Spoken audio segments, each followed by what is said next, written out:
My road is a spaghetti disaster. And it's awful. And I wouldn't trade it for anything.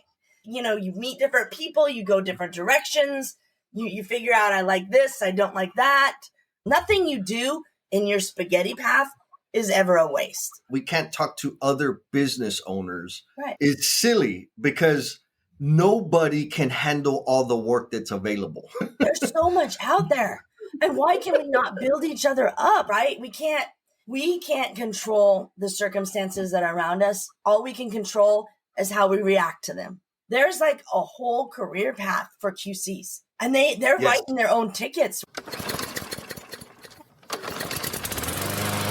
What is going on, L&M family? I'm back and I got a super special, high energy, just kind of a friend having coffee, but with some like real game. You're going to get to meet Miss Renee Glendenning, who I beat y'all because I got to have a conversation with her a few weeks back. I think I was in California at the time and said, oh man, we got to get you on the show. It's been super supportive and engaging on the social media, on the LinkedIn and stuff. She has spent some time doing cool stuff with NASA, which is, that's kind of like, wow, I know somebody from NASA. Rocket science. I'm telling you, I have no business talking to rocket scientists, but hey, owned her own general contracting company, which is no small feat, and now is changing the construction world around and in quality control. She has Quality Control University. Let's get to know Miss Renee. Miss Renee, how you doing this morning? I'm doing good. How are you? Oh, I'm just here having fun, talking my head off all morning today. So Renee, first question. I was stalking you on the interwebs. I love it. I saw that your tagline is like, quality is what remains when the dust settles. Yep, that is our thing. What is the dust? The dust of construction, the dust of building, the dust of making, the dust of what we do. So when that dust settles, quality is what remains. And it's what we build our reputation on. That's the second part of that saying. So that's on all of our jackets and our gear. And it stuck with me for years and years and years and years. And I stole that from a fellow individual that is in the industry. And years ago, that's what he said quality was. He said, quality is what remains after the dust settles, and it's what we build our reputation on. And for me, that hit home. Oh, I love it. And yes, like visually, when you think of a job site, there's a lot of dust. And even with shiny. Water trucks, there's a lot of dust. Oh my God. Yes. And then like you said, our reputation, I'm going to go out. This isn't a big assumption, but the quality of the stuff I do probably isn't of the highest quality. But I have a reputation for that, and that's okay. Like people know when you deal with me, it's going to be quick and dirty. It's not going to be super polished. But the quality of whatever it is we deliver in terms of relationships, in construction and so forth, shape or inform our reputation. Absolutely. They shape our reputation. And we're only as good as our last job or our last project. Whatever you did, you're only as good as the last thing that you did. Oh my goodness. There's a ton to dive in there, especially around the QC stuff, because that's where you're swimming and providing a lot of value to a lot of folks out there. But I'm not going to take ownership of it. I'm going to blame it on the L&M family. The L&M family wants to know, where did it all start? Like when you were in middle school, high school, did you plot it out? I'm going to go to university. No. I'm going to get my engineering degree. I'm going to work for NASA. So what happened? I was a dance instructor. Oh, that's awesome. That's okay. I was a dance instructor, and my mom came to me with a hard truth. And she said, you're not going to be able to do this forever. And you're not going to be able to support yourself forever doing this. And so she said, you're going to go to school. And so my head was stuck in the stars, and I have always been a proponent of the space program and the stars and exploration. And she said, no, you're not going to make friggin' money doing that. You're not going to be an astronomer. Get that out of your head. All right. Well, I guess I'll be an engineer. And she was like, all right, good plan. And I had a helicopter mom, bless her heart, love her to death. But she steered me in that direction. And so I went to school and I went to work for Thiokol in the space program. And I worked in the facilities group. We built the rockets, but I was in the facilities group. So that's when I got into construction, because we built the facilities that built the rockets. And so I got into construction, and I realized This is my gig. I hated the over the wall engineering. You do something and then 2 years later it got built.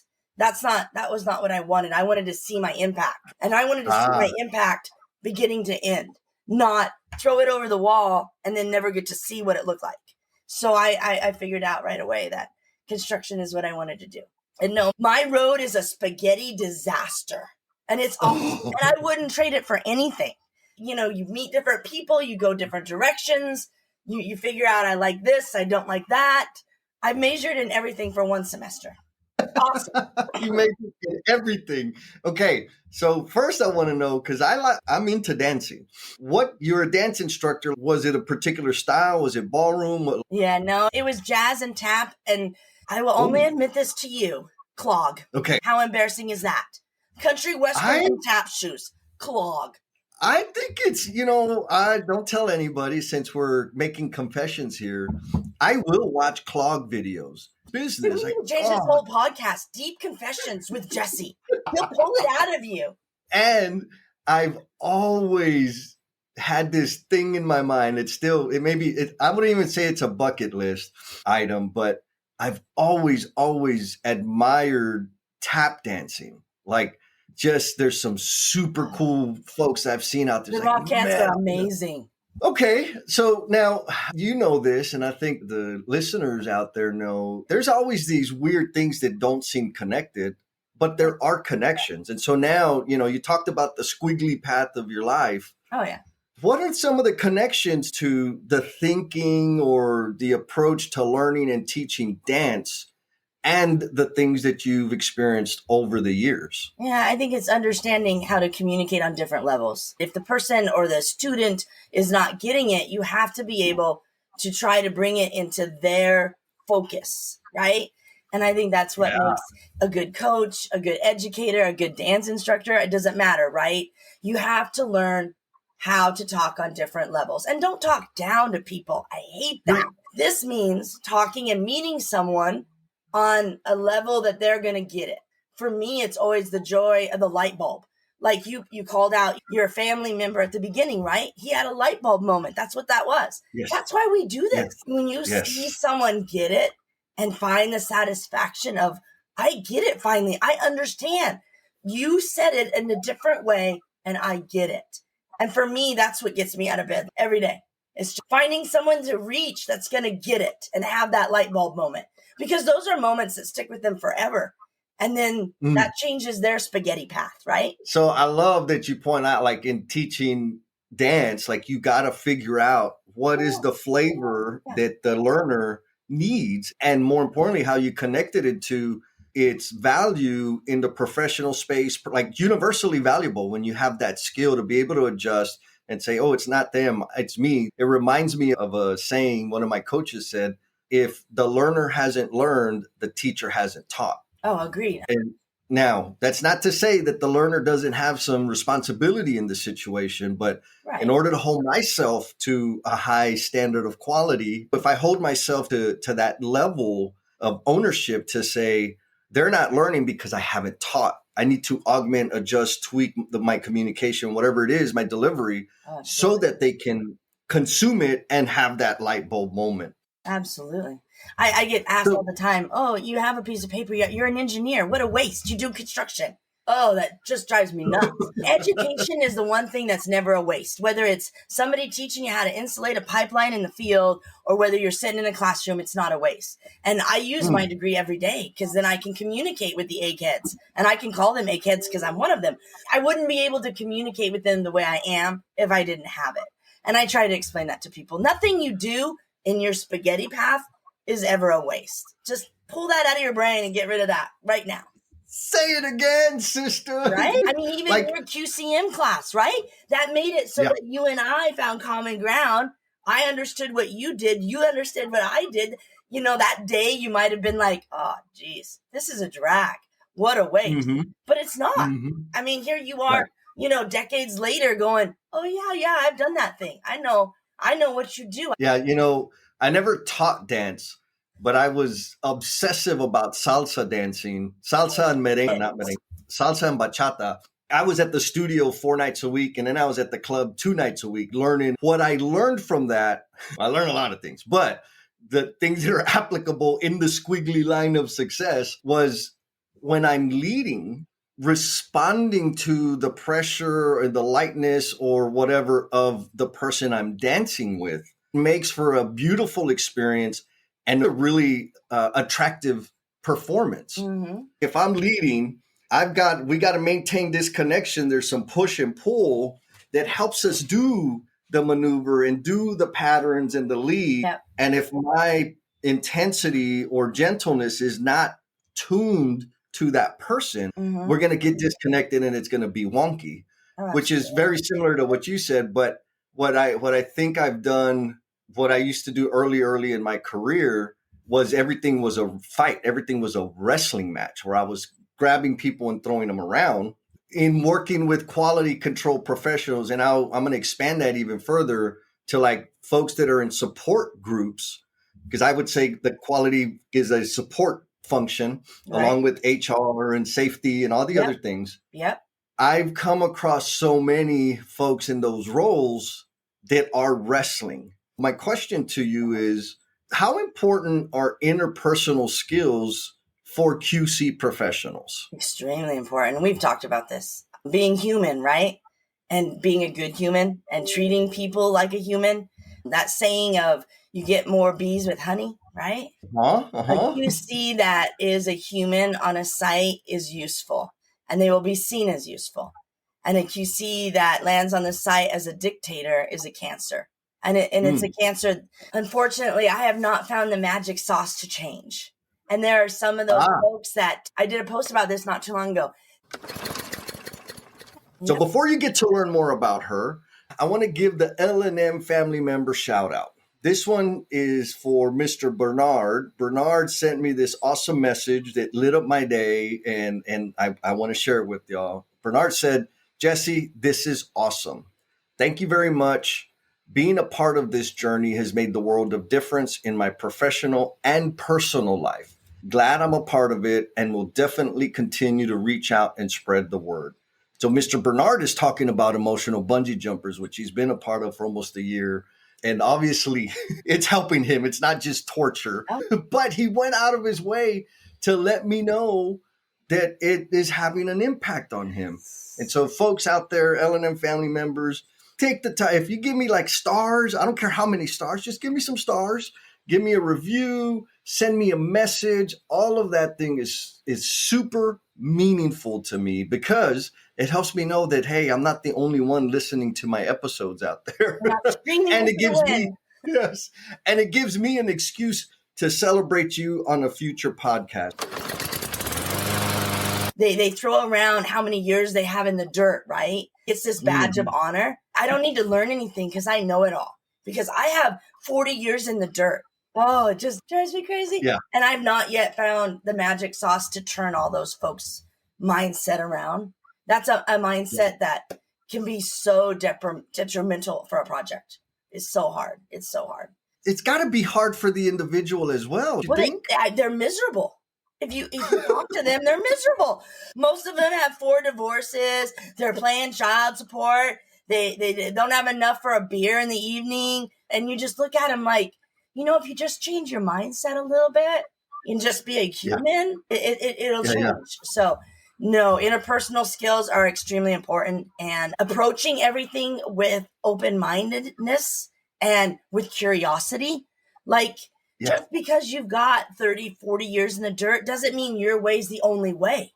There may be a young buck. He may have boots that are so shiny clean, you just want to go over there and step on them. But he may be fresh, and he may look at something and go, why are you guys doing that instead of doing it this way? He may change your whole world. He could rock it, But you got to have that mindset of listen. You got to open your ears and listen. Because you never know when you're going to meet the person that's going to light bulb moment for you. And so that really... interpersonal skills are very important to a successful QC manager. Organization and interpersonal skills. If you got that, you can do it. You could do a lot. I've made lead foremen into QC managers. Wow. I've made engineers into QC managers. I have made pipe fitters into QC managers. Anyone can do this position if they have the right mindset and organizational skills. The rest of that we can teach. Now, I want to do maybe some myth busting here. Oh, yes. Because like you mentioned earlier, when you've had people in your life tell you, like, you have an engineering degree and you're construction. Yeah, what a waste, right? And then so that's myth number one. Myth number two is engineers don't have interpersonal skills, but clearly you do. And I've worked with a lot of them that don't. Yeah. And so how do you navigate that? Because there are a lot of people that are binary in thinking. Yeah. I made more as a quality control manager than I ever did as an engineer. And so that's the number one. Money talks for a lot of people. So when people say, what a waste. Yeah, well, or I've got folks in my family that look at me and go, oh, you're in construction. Oh, yeah. Yeah, it's done really good for me and my family. It's done good. So money talks for a lot of people. And then for some people, it's more than that. Hopefully for most people, it's more than that. But normally, as soon as I say I make more as a QC manager than an engineer, they go, what? Really? Yeah, no, that can't be. But, so that's usually how I start that conversation. And then it's what is your jammy jam, right? It's what you enjoy doing. And when I've been in the industry, the young bucks always want to be a project manager. Every time I interview someone, well, my goal is to be a project manager. That's what I want to be. And I always tell them, even when I own my own company, you'll be back. If you go do that, you go wear that hat. And then you come back to my office in a year or two and you tell me you're done being a babysitter and that you want to be a QC manager, and we'll talk again. And I'll tell you, 95% of those boys and girls, they come back and they want to be a QC. I think that's where it's at. Yeah, there's like an unearned status given to the title of engineer and project manager. Like I'm a field guy. So one of the jobs I had, it was a new position to the company. And so they didn't have it technically in their system yet. Right. And so they classified me as a project manager internally. And I was like, y'all need to change that title because I'm about to quit. One thing I never want to be, I'm not one of those. But it's because I have a lot of biases and I've worked with a lot of project managers that made my life miserable. But I also appreciate like that job, that work, you got to love it because that's not sexy, high status. No, everything, whether you're a super or a PM or whether you own a company, it's risk versus reward, right? Yep. You have to weigh what kind of effort and risk you're willing to do for what kind of reward. And that's 100%. A personal choice that no one can really make but you. Yeah. So on the idea of risk versus reward, why in the world would you start a construction company since the reward, financial reward of running a construction company is like pennies compared to the amount of damn effort and pain and struggle you have to experience? I was young and naive. No, just joking. Okay. Come, let's do this. It'll be fun. So I did federal construction at my company. We did commercial and fed, but we were mostly federal because we were in the SBA's 8A program, right? So at the time when I started my construction company, we had heard from those on the Hill that they were going to treat the Girl Card or the WOSB like they were treating the 8A program of the SBA. And what that means is that customers could sole source to you with that kind of federal contract. And it's true, they have the power to do that, but the contracting officers are not using the WOSB or the EDWSB yet.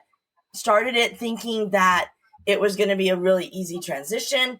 I had been along the Front Range in Colorado for many years. My name was well known along all the federal bases. Thought that it was going to be like everything in life, so much easier than it really is. And it took years to get the portfolio under my flag. Like they knew me, but I had not done any projects under my company name, my flag, right? It was painful and it was hard and it was a lot of learning curve. I wouldn't change it. I have a lot of people ask me now. I wouldn't change it.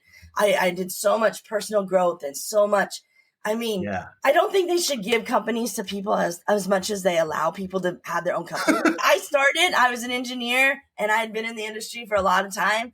I didn't know profit and loss statements. I didn't understand P&Ls. I didn't know what the bank was looking at, what the bond people were looking at. And I figured out really quick what I didn't know. And I'm fortunate to be surrounded by a lot of smart people, but I wanted to understand. So I went and got a streetwise MBA. And during that process, I learned all of the stuff that I needed before I even started my business. And then I realized everything I was doing wrong, and I was able to steer the ship. So yeah, I got into it thinking it was going to be a better life for me. I was a sole provider of 2 young boys at the time. And, everybody always says, own your own business, you have more family time. Negative. Don't do that. Don't do that. If that's your motivator, don't do that. So that's really why I jumped into it. And a lot of good lessons, met a lot of good people, wouldn't change it for the world, but it's a rough road. It's not for everybody. It's a rough road. You burn that candle at both ends in the middle, and it'll eat you up. And there's no privacy, right? So when you're in those programs, I called it the Trinity: bank, bond, and the SBA. They were my holy trinity. And when they called, you picked up the phone. It didn't matter what time it was. All 3 of those people knew what I spent on groceries every month. You're in a fishbowl. They know everything, right? Because you've got to stay within the confines of the program. And I was definitely ready to be out of the fishbowl and to give back. You get tired of being competitive with all these other people, and there's so much stigma around, you can't succeed if they succeed, and you can't help them, and you can't talk to them. You're on a bid walk. You have to put your game face on, and that was never me. Like, I drove my partner insane because this was Renee. Hey, how's it going? Heard you got that job, right? Oh, that's what I wanted to be. Like, I always wanted to be who I am now and helping and giving back. I didn't want to play those other games. That wasn't my game. There's a whole bunch there. Like, the idea that we can't talk to other business owners is silly because nobody can handle all the work that's available. There's so much out there. And why can we not build each other up? We tell somebody, and then I would get dirty looks from my team, Like, you told them our numbers. I didn't tell them our numbers. I was telling them good job for getting the job on another base. Heaven forbid. I wasn't talking. Yeah. It's just, it wears me out. Like, just thinking back to that, and my whole body just goes. Yes. Yeah. It's, I think maybe it's a new era, or maybe I'm just making better friends. I'm seeing a trend. I found myself around more and more people like that are like-minded in terms of like, why don't we like lift each other up and support each other and refer each other and share? Because nobody really has some super magical proprietary thing that the other competitor isn't doing. Like, we're all doing the same garbage. Like, just we really are all right? doing the I know. Yes. I know. And like we said earlier, you're not for everybody, right? I'm pretty straightforward, and I use colorful big girl words. Some people don't like to hear that. If I'm not your jam, let me help you find somebody that might be. Don't give up just because I'm not it. But then there's some people that are like, I really get you. It's like you're talking to me and I understand it and I want to learn from you. And I'm like, get in the boat. Let's go. Come on. Yeah. But I was miserable playing the corporate games, and I'm much happier writing my own destiny and getting to talk to folks I want and getting to surround myself by those people that help build you up, right?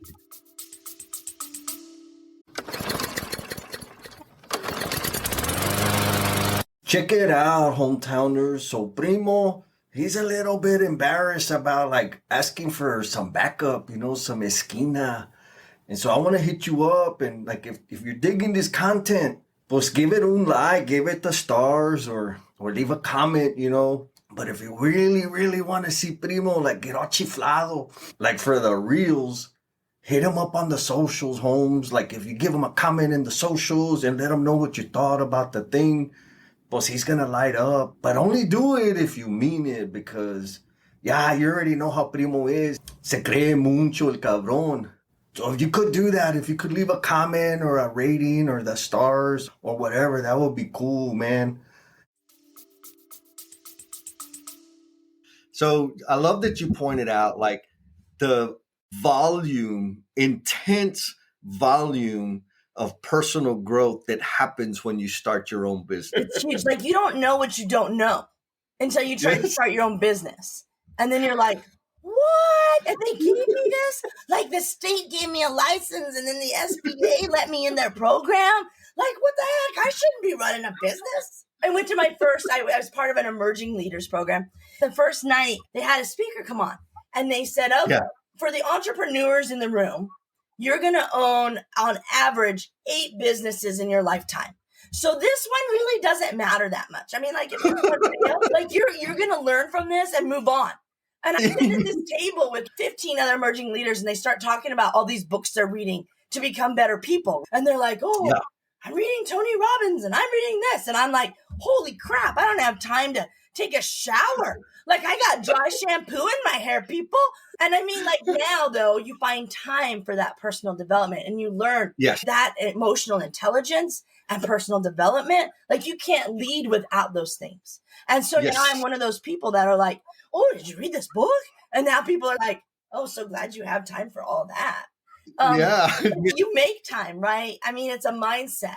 So I walked into it. I was in survival mode.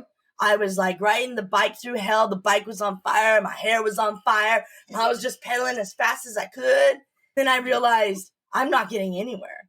And I don't know what I need to know. My business is running me and I'm not running my business. I love that. L&M family, you just got about 90 pounds of wisdom thrown at you. I hate it when people get scared and they get scared of the federal world. The federal world is a game and you got to learn the rules of the game and then you just play it better than anybody else. And those rules protect you as much as it protects the feds. And there's good money to be had. So I'm always trying to help people and encourage them. Please go for it. Don't not go for it, but don't jump into that deep end blind. Keep your eyes open.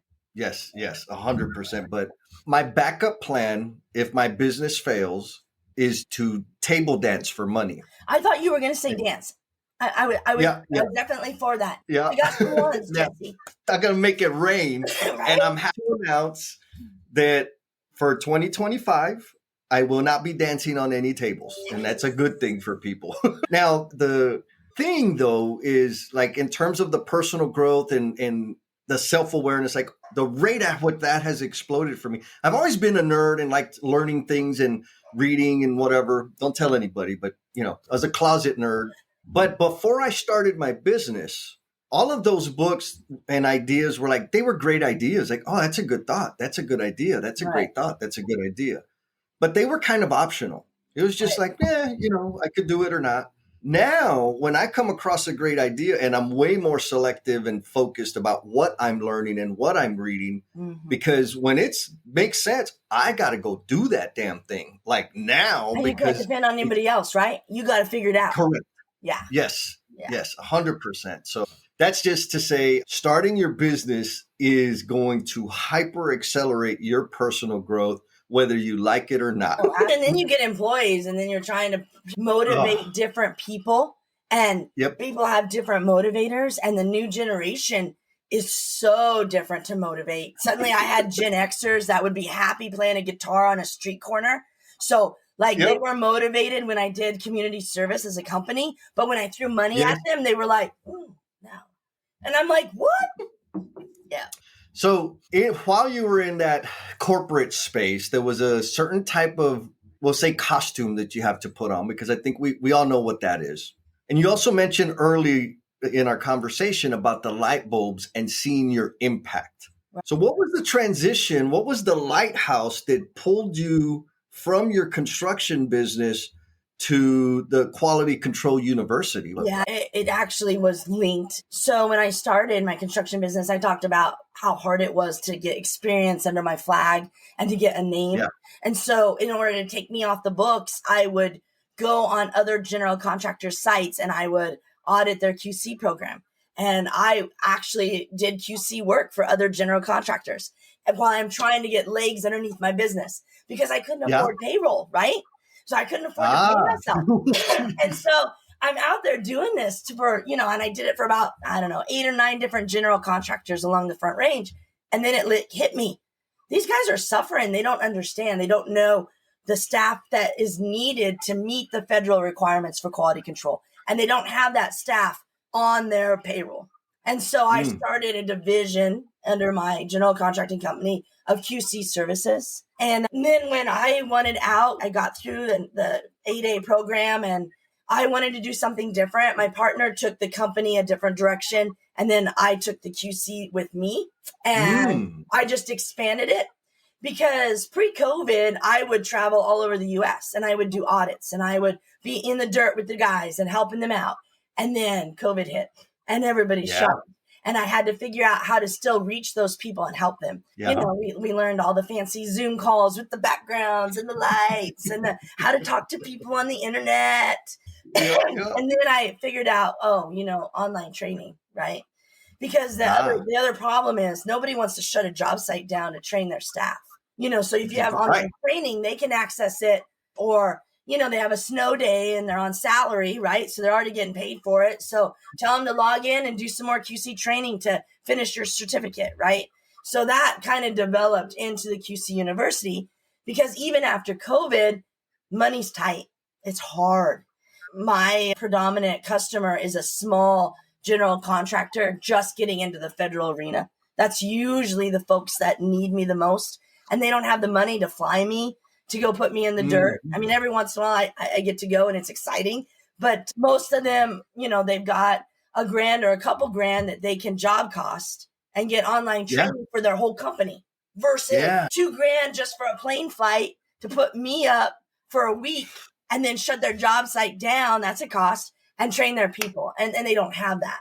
So this really is what developed in the QC University.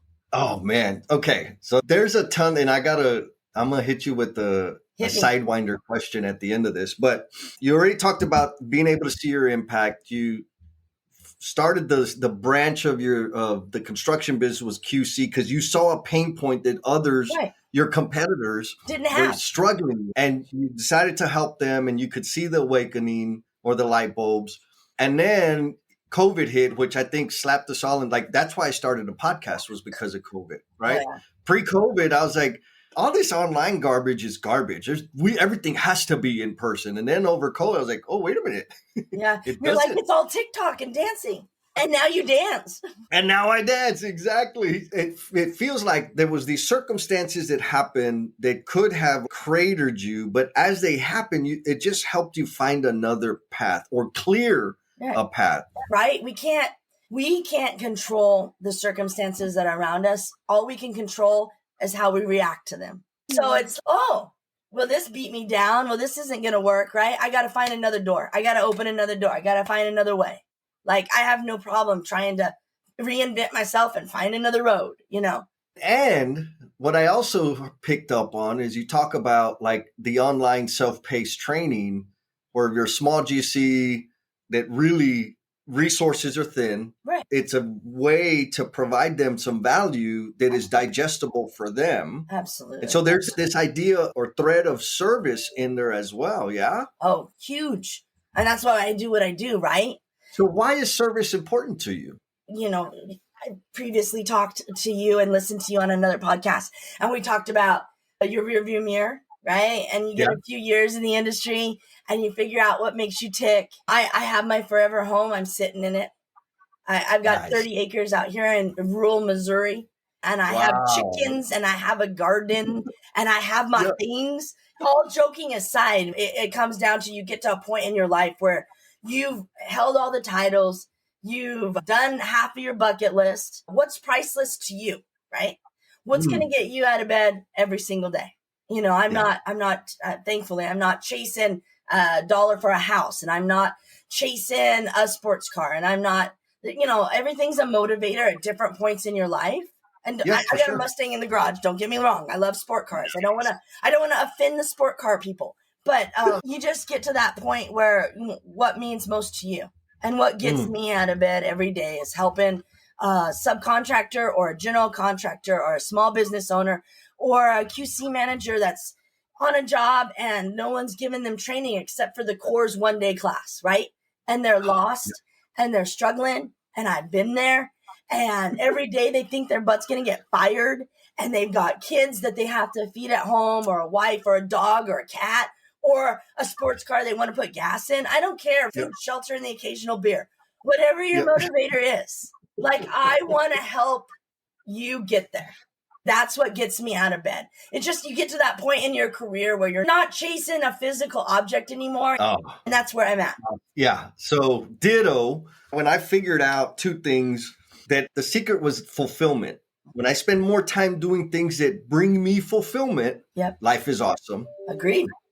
And then now the sub part to that is, how do I get fulfillment? It's by doing the things that I'm designed to best serve at. Key point, service. Where do I get fulfillment from? Serving others. How do I serve others? Sharing my gifts and talents that I've been blessed with. Like that's the thing in it. So totally get it. I absolutely love food, shelter, and the occasional beer because I'm sober now, but so coffee, right? There you Same go. thing. Yeah. same idea. Whatever your jam is. Now, what I understand is the business or the way that you serve the community is not just through self-paced online training. You offer other services. Yeah, we'll do site audits, but bigger picture, a portion of all of our sales goes back into educating the youth. And I know that's near and dear to your heart, right? So we do career fairs at the elementary school, we do it at the middle school, we do it at high school level, and we go and talk to them about the opportunities in the trades. My husband came up through the sheet metal union, and so he always comes with me. He did test and balance commissioning, and then I sucked him into quality control. He talks the trade route, and I talk the engineering route. And the fun part is to see the look on the kid's face when we say, we ended up in the same spot, and we both make really damn good money. Like you don't have to go to university and get a piece of paper. Please stop telling the kids that. We need people that want to get into the trades, that want to be the craftsmen. So anyway, that's near and dear to our hearts. And so a portion of all of our sales goes back to either programs that educate the youth or us getting out there and hitting the street and helping out at those kind of programs. And I've seen your post. You do the same thing with the hands-on workshops with the kids and things. Yeah. But that makes that lasting impression. And sometimes we're the only ones telling those kids it's okay. Not only is it okay, it's kick ass. Come do this. This is awesome. Come do this. It's I gotta brag. There's a highlight. One of the last thing that I was involved in, the Texas Construction Careers, and there's an annual thing where we had 900 students there. Anyways, and I'm just the mouthpiece, right? I'm just there for comedy relief. So was the MC of the event. I'm interviewing all the vendors, different employers, and all this stuff because you're right. It is freaking awesome. Yeah. Granted, you got to be able to tolerate the element. Right. You got to be able to, there's some things that it's hard work. It's hard, right? Like it's hard if you're soft, there ain't no mommies here. No. You got to figure it out. No, for sure. Now, so I was interviewing this one group employer, and I'm looking at the kid. I'm like, I know you. And he's, I've been here. This is my third time here. I'm like, yeah, but you weren't this is your first time behind the booth with the company. He's, oh yeah, I've been working with them for 9 months. I said, well, where were you before that? He said, high school. I said, no way. He's, I talked to you last time I was here. I was a student. And I said, no. He said, yeah. I said, okay, how much did this event, which is one time a year, how much did this event play into you deciding to start a career in construction? And he said, it was everything. My first time I came out, I had no idea there was this much stuff that, like, all I think about is, the guy with the vest standing with the stop sign. I had no idea there was so many things. Yep. Second time I came, like, I knew that I wanted to get into like welding, but just those interactions helped him become aware of the plethora of careers that are in the industry. And so for me, like you, the reason it's so important to me is because the trades gave me an amazing life, like a life that I had no idea was possible. Oh, I would never have what I have without it. Like I've got to travel, I've got to see places, I've got to work with different places, different people. I hear it all the time, but it's the camaraderie, right? It's the people. I miss being in the dirt so much. And why I love the dirt. It's not just the dirt though. It's the people. I miss that. Yes. Oh, same. Yeah. And so here's the thing, like kind of back to you're in construction. I thought you were an engineer. What happened? What a waste. You not pass? You dropped out. I have a deep appreciation for education, whether that's the formal thing or self-education. But what I'm not okay with, and this is why I'm such a huge advocate for the trades or careers in construction, is I am not okay with forcing kids into a situation that is not designed to help them thrive. Yeah, forcing them. And I know firsthand that an office is not a place where I will do well. I will do poorly, and I will make it difficult for everybody around me because I can't sit still. I'm noisy. I'm rambunctious. Like, construction had the perfect conditions for me to learn and thrive. And that's, I think, the difference. Yep. We all thrive under different conditions. And when we force people into, if you need a lot of structure, a lot of direction, a clear path, education, right? Academic type stuff. If you can thrive in ambiguous, uncertain, rough and tumble kind of experiment to figure it out, make your own decisions, learn from failure, you need to come over here to this side. I think for me, that's the important thing. There's options. So many options. And then people get pigeonholed even within our industry. I've trained several field foremen to be a quality control manager because, they talked to me in the field and they thought that was all that there was for them. That's all they're ever going to amount to be. And I said, yes. What do you want to do? There's more.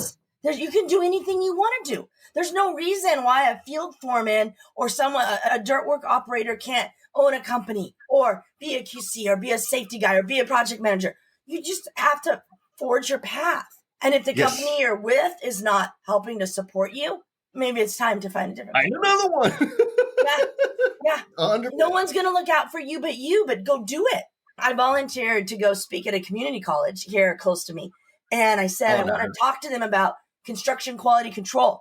And he said, oh, ma'am, I'll give you over to the manufacturing department. Huh? And I said, no, you're in the construction department. And that's what I want to talk to. And I mean, he had no idea that there was such a thing. And it's just, that's, when I'm screaming to the wind, sometimes I feel like I'm trying to educate people. There's a whole career path for QCs. And they're writing their own tickets, right? They're getting to travel overseas. They're traveling anywhere within the U.S. And they're almost naming their price. This is a career. People are doing it. They're making real good money. They're loving it. It's a thing. But in the end, I didn't get to talk to the community college because the gentleman over the construction didn't think that construction quality control was a thing. So still a lot of mindsets to change.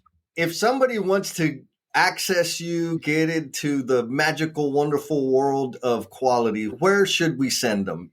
Yeah, so qcuniversity.net is our site. And we've got standalone there as well as our membership that has all of our inclusive training and it's got all of our forums. All the options are sitting there, but you can find me on all the socials. So we're on the Facebooks and the Instagrams and the YouTubes, and we even do the TikToks. I don't dance, though. Okay, we'll make sure we have those links in the show notes when we post this bad boy. Now, you ready for the big, heavy Sidewinder question? And I'm excited because clearly you've learned a ton from the experiences you've had on your path, and you've shared it with so many people, and you continue to contribute into other people's lives. So my guess is your answer to this is going to be pretty profound. So here's the question. All right. What is the promise you are intended to be? I think the promise I'm intended to be is to be unapologetic in myself, yet also completely straightforward on what I will provide. I don't make open promises that can be broken. So when I say I'm going to do something, I'm going to do it, and I'm going to do it for 150%, and I'm going to give it my all. And I'm to the point where I get to live an unapologetic life, giving back. Oh, and that takes us all the way back to reputation. Right? Quality is what remains after the dust settles. And it is what you build your reputation on. Gangsta. You want it on a t-shirt, we got a t-shirt. We'll make sure. Do a t-shirt. Yes, we'll figure that out. Did you have fun? I had so much fun. It was so great, my friend, just to get to talk to you. Likewise. And someday we're going to catch up and have a coffee in person. It's going to happen. Coffee as we're cruising in the Mustang. It's a date. Done. Thank you for sticking it out all the way to the end. I know you got a whole lot of stuff going on. And in appreciation for the gift of time that you have given this episode, I want to offer you a free PDF of my book, Becoming the Promise You're Intended to Be.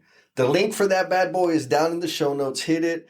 You don't even have to give me your email address. There's a link in there. You just click that button and you can download the PDF. And if you share it with somebody that you know who might feel stuck or be caught up in self-destructive behaviors, that would be the ultimate. You sharing that increases the likelihood that it's going to help one more person. And if it does help one more person, then you're contributing to me becoming the promise I am intended to be. Be kind to yourself, be cool, and we'll talk at you next time. Peace!